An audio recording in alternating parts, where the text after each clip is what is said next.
Bismillahirrahmanirrahim. Assalamualaikum warahmatullahi wabarakatuh.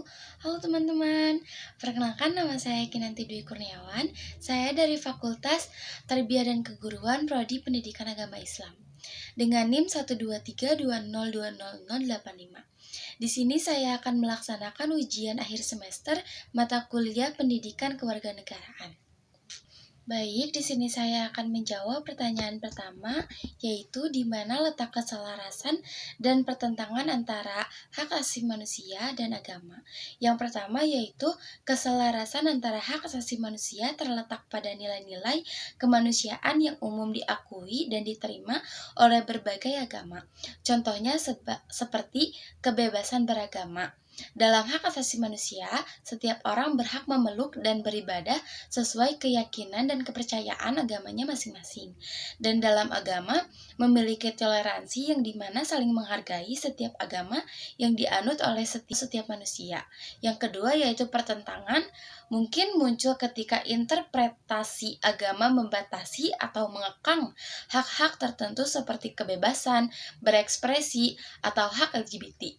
Jadi, dalam hak asasi manusia mungkin di beberapa daerah sudah diperbolehkan untuk ber-LGBT, tetapi dalam agama tidak diperbolehkan untuk LGBT.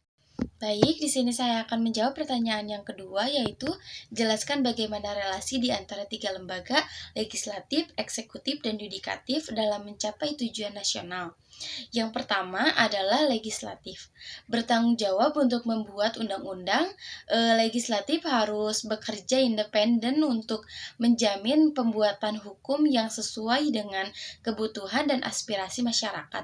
Yang kedua yaitu eksekutif, bertanggung jawab atas pelaksanaan kebijakan dan hukum meskipun eksekutif itu memiliki kekuasaan untuk mengimplementasikan kebijakan.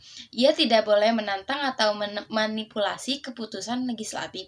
Yang ketiga yaitu yudikatif, bertanggung jawab untuk menegakkan hukum dan memastikan kepatuhan terhadap konstitusi. Yudikatif harus bebas dari tekanan politik dan dapat menilai kebijakan dan tindakan pemerintahan sesuai dengan ketentuan hukum yang berlaku. Dengan menjaga kemandirian masing-masing lembaga dan menghadiri intervensi yang tidak sah, sistem demokrasi ini diharapkan mencapai tujuan nasional dengan memastikan keadilan, perlindungan, hak asasi manusia, dan pelayanan publik yang baik. Keselarasan antara tiga lembaga ini penting untuk mencegah penyalahgunaan kekuasaan.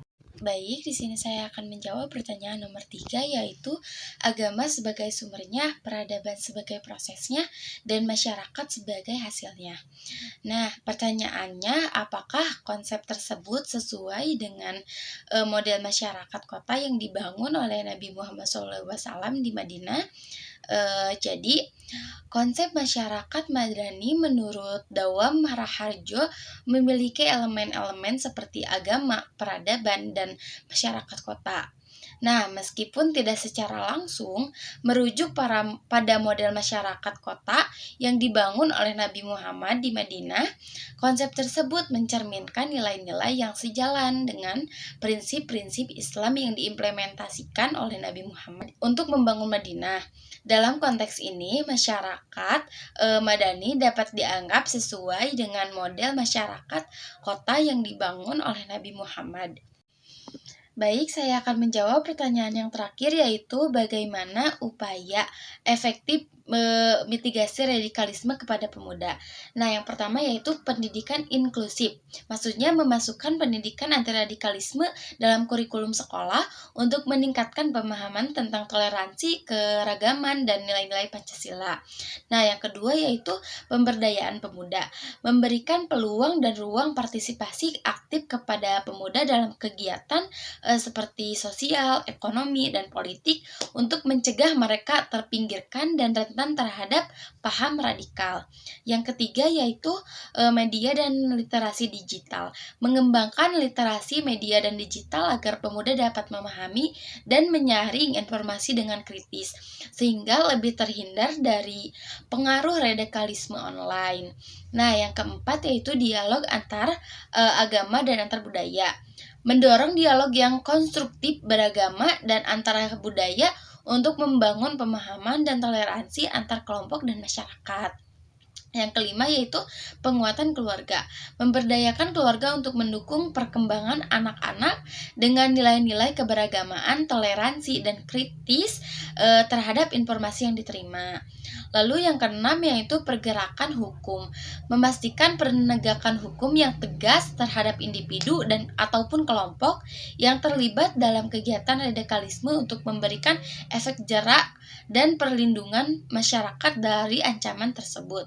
Nah, yang terakhir yaitu membangun program deradikalisasi yang melibatkan pemahaman psikologis, konseling, dan mitigasi radikalisme memerlukan kolaborasi semua pihak dan perlu dijalankan secara berkesinambungan.